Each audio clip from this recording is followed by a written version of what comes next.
Quand il a été présenté pour la première fois au Real Madrid, Vinicius Junior n'arrivait même pas à faire 5 jongles. Et lors de ses premières années avec le Real, il était incapable de marquer et souvent incapable même de cadrer ses tirs. C'était vraiment horrible. Et les réseaux sociaux étaient pleins de memes et de moqueries par rapport à son niveau, surtout de la part des supporters du Barça. À l'âge de 17 ans, tout le Brésil s'est moqué de lui parce qu'il a pu signer au Real Madrid pour 45 millions d'euros et tout le monde a pensé que c'était une grosse arnaque.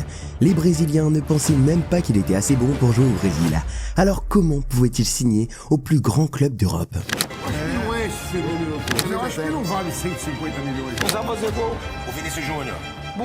Mais aujourd'hui, beaucoup de choses ont changé. Vinicius est devenu le meilleur joueur du monde, un vrai génie du dribble. Et il était tout près du Ballon d'Or, que même Neymar n'a pas pu remporter par le passé. La majorité pense que Vini méritait le Ballon d'Or à 100%. Alors comment un joueur qui ne savait même pas jongler est-il devenu le meilleur joueur du monde? Tout a commencé quand Vinicius Junior, à seulement 16 ans, a signé son premier contrat professionnel avec Flamengo. À cet âge, il était déjà si talentueux qu'on lui avait fixé une clause libératoire de 30 millions d'euros. Et devine qui a tout de suite remarqué? Barcelone. Ouais, ils étaient prêts à payer cette somme, pensant qu'ils tenaient le prochain crack brésilien. Tous les médias de l'époque prétendaient que Vinicius était déjà un joueur de Barcelone. Et même son ancien agent a déclaré que Vinicius était un grand fan du Barça et qu'il avait même pleuré en regardant la célèbre remontada contre le PSG. Mais tout a changé lors du championnat sud-américain des moins de 17 ans. Dès le premier match, Vinicius a détruit tout le monde sur le terrain, avec des petits ponts, des dribbles incroyables et même un moment où il a éliminé 3 joueurs d'un seul coup. Le Brésil a remporté le tournoi. Vinicius a marqué 7 buts et a été élu meilleur joueur. C'était clair pour tout le monde qu'il était la nouvelle star du football brésilien. Mais il y avait un problème. Barcelone pensait déjà l'avoir, mais Madrid n'allait pas se laisser faire. Après avoir laissé Neymar filer, ils n'étaient pas prêts à répéter l'erreur. Leur règle était simple, peu importe ce que Barcelone offrait, ils mettraient plus. Alors le 23 mai 2017, le Real Madrid a pu signer la nouvelle perle brésilienne à l'âge de 16 ans seulement. Mais puisque Vinicius n'avait pas encore 18 ans, le transfert a dû attendre. Il a donc passé encore une saison au Brésil. Alors, Vinicius a fait ses débuts avec Flamengo, mais pour être honnête, ce n'était pas vraiment le moment qu'on attendait. Sur les 10 dernières minutes de son premier match, il n'a pas vraiment brillé. En fait, c'était presque frustrant à voir. Les gens ont commencé à se demander, Madrid a payé 45 millions d'euros pour ce jeune de 16 ans, et il n'arrive même pas à faire la différence sur le terrain. Il est entré en tant que remplaçant 3 fois, mais il n'a pas laissé une impression mémorable.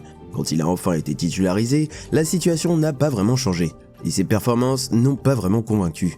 Au contraire, les critiques étaient partout, les gros titres s'enflammaient, et même le journal Mundo Deportivo a rapporté que Madrid avait gaspillé 45 millions d'euros pour un jeune de 16 ans qui n'avait rien de particulier. Et pourtant, Madrid l'a fait devenir le joueur le plus cher de l'histoire de moins de 18 ans. Tu dois admettre que ça paraît complètement fou, non? Eh ben écoute bien, car ce que tu vas entendre maintenant est encore pire. Lors de sa première saison, il a disputé un total de 37 matchs au cours desquels il n'a pu marquer que 4 buts et délivrer une seule passe décisive. Il ne jouait pas bien, il ne prenait pas les bonnes décisions et ne savait pas finir ses actions. De plus, avec le prix de 45 millions d'euros qui pesait lourd sur lui, il était encore plus stressé. Mais la véritable humiliation est arrivée 2 mois plus tard, lorsqu'il est entré sur le terrain à la 75e minute, seulement pour être remplacé avant même la fin du match. Il était la risée de tout le Brésil. Les commentateurs se moquaient de lui et tout le monde disait que Vinicius ne porterait jamais le maillot du Real Madrid et que le club allait bientôt réparer son erreur et le vendre à bas prix à un autre club. Mais ce n'est pas tout. À partir de ce moment-là, il a hérité d'un surnom qui allait le poursuivre partout au Brésil. Negueba. Il y a quelques années, un autre joueur brésilien nommé Negueba avait rejoint l'équipe première de Flamengo à un jeune âge et était considéré comme une future star. Mais il n'a jamais répondu aux attentes.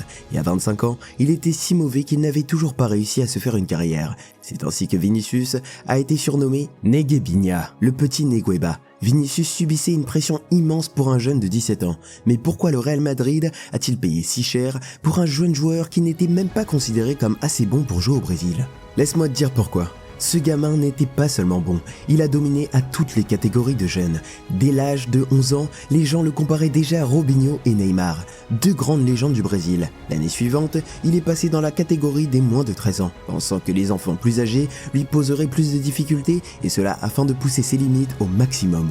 Au contraire, il est rapidement devenu la star de son équipe qui l'a mené à une série de 90 matchs sans défaite. Il est devenu si célèbre dans tout le Brésil que même certains grands clubs ont essayé de le séduire en lui faisant des offres qui semblaient totalement exagérées pour un enfant de son âge. Le Real Madrid savait donc qu'il ne pouvait pas le laisser filer entre ses doigts.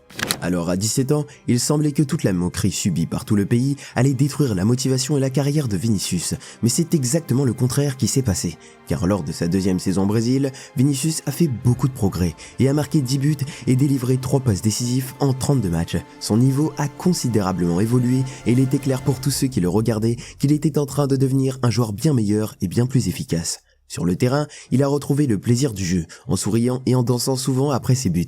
Cette saison, il a marqué plusieurs buts et a même été élu plusieurs fois homme du match.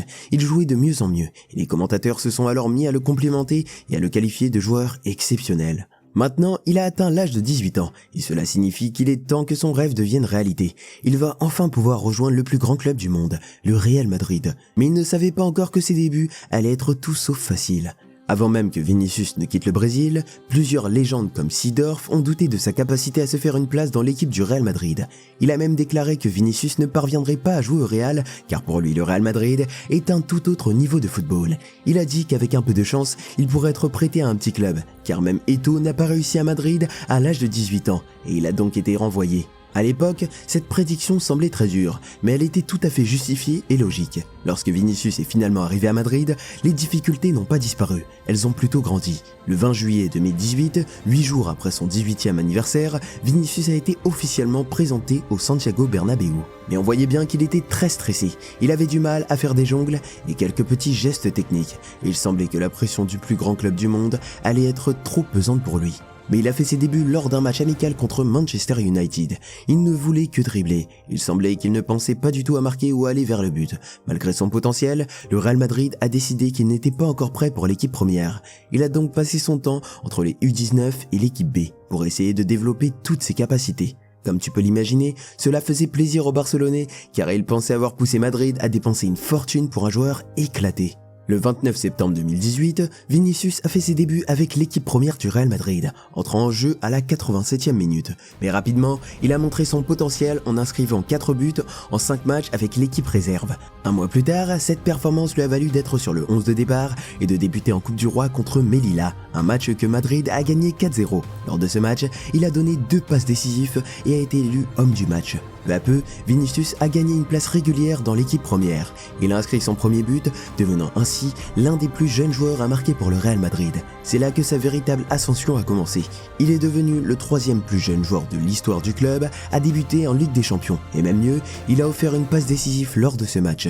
Ses bonnes performances lui ont permis de s'imposer comme titulaire, ce qui a attiré l'attention de la Seleção brésilienne et a été appelé pour la première fois pour des matchs amicaux avec le Brésil.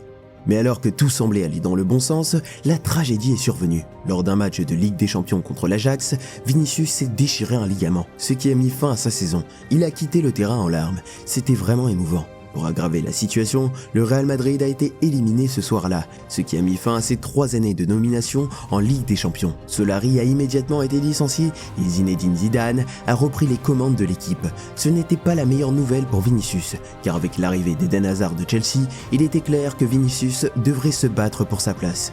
Vinicius a lutté pour revenir de sa blessure et à son retour, il n'a pas retrouvé sa forme habituelle. Les fans l'ont hué car il n'avait pas marqué un seul but pendant 8 mois. Lorsqu'il a enfin marqué son premier but cette saison-là contre Osasuna, il s'est mis à pleurer sur le terrain. Avant sa blessure, avec sa vitesse impressionnante et ses dribbles incroyables, les supporters madrilènes adoraient le gamin. Il était devenu un joueur direct, rappelant certains des anciens ailiers madrilènes comme Robinho et Ronaldo qui s'attaquaient aux défenseurs directement.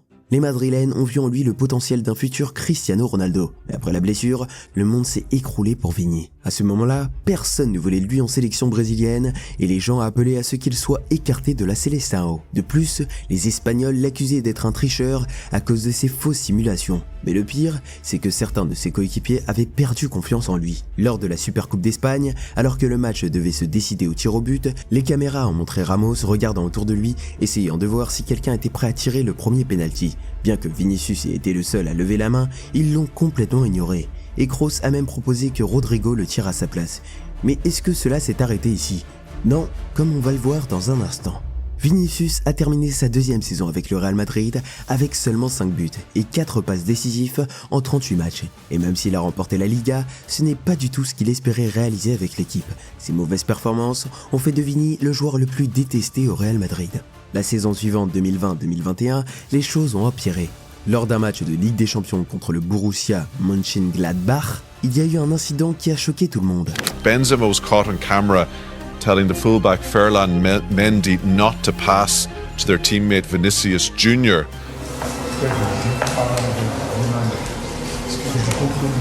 Karim Benzema, qui était un des capitaines de l'équipe, s'est retourné contre lui et a demandé à ses coéquipiers d'éviter de lui faire des passes au lieu d'être à ses côtés et de l'aider à progresser. Vini n'avait encore que 21 ans à ce moment-là. Ce qui aurait pu et probablement dû briser un jeune joueur comme lui. Imagine-toi à sa place, un petit jeune méprisé par son propre capitaine, ses coéquipiers, les fans et les médias. On pourrait penser qu'il se serait brisé, n'est-ce pas? Non, Vinicius n'a pas baissé les bras et s'est servi de ce moment comme source de motivation pour s'améliorer. O que o Benzema tinha contra você, cara? Não, nada, o Karim sempre teve carinho muito grande por mim, sempre tentou ao máximo me ajudar, né?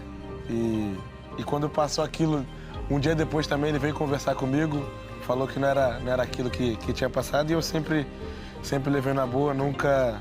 Le Real Madrid a terminé cette saison sans trophée et il y avait beaucoup de frustration chez les supporters. Tout le monde rejetait la responsabilité sur Vinicius plutôt que sur Hazard, qui a coûté au club environ 100 millions d'euros et qui n'a jamais rien apporté à l'équipe. Le problème avec Vinicius, c'est que même avec ses dribbles spectaculaires, il avait souvent du mal à finir ses actions ou à faire la bonne passe. On le voyait éliminer facilement les défenseurs grâce à sa vitesse phénoménale et on se disait qu'il allait marquer à chaque match. Mais une fois qu'il atteignait la surface de réparation, il ratait ses occasions. Il était très nul en finition. Ses occasions manquées et ses mauvaises décisions ont suscité beaucoup de colère chez les supporters. Vinicius a terminé la saison 2020-2021 avec 6 buts et 7 passes décisives en 49 matchs. Des chiffres pas très appréciés par le Real Madrid qui s'attendait à beaucoup mieux. Vini ne s'est jamais arrêté une seconde. Il a continué à travailler, attendant son moment. Ensuite, quelqu'un est arrivé et a changé la vie de Vinicius à jamais. Carlo Ancelotti. Sous sa direction, Vinicius est devenu un joueur totalement différent. Soudainement, ses décisions sont devenues excellentes. Il est devenu beaucoup plus consistant dans son jeu et surtout plus efficace. Il a marqué 5 buts et donné 2 passes décisives dans les 6 premiers matchs de la saison. Le mois suivant, Vinicius a été élu joueur du mois du Real Madrid et en novembre, joueur du mois de la Liga. Contrairement à Zidane, Ancelotti a vu en Vinicius un joueur essentiel pour l'équipe. Lors des premiers matchs d'Ancelotti, Vinicius était sur le banc. Mais il n'y est pas resté longtemps. Il avait travaillé dur, en particulier sur sa finition. Et cela s'est vu lorsqu'il est entré comme remplaçant lors d'un match contre Elche, et qu'il a marqué 2 buts incroyables. Ces 2 buts étaient ses 8e et 9e de la saison. Ce qui signifie que 2 mois après le début de la saison, il avait battu son record des 3 saisons précédentes. Sous la direction d'Ancelotti, Vinicius s'est développé et s'est révélé indispensable.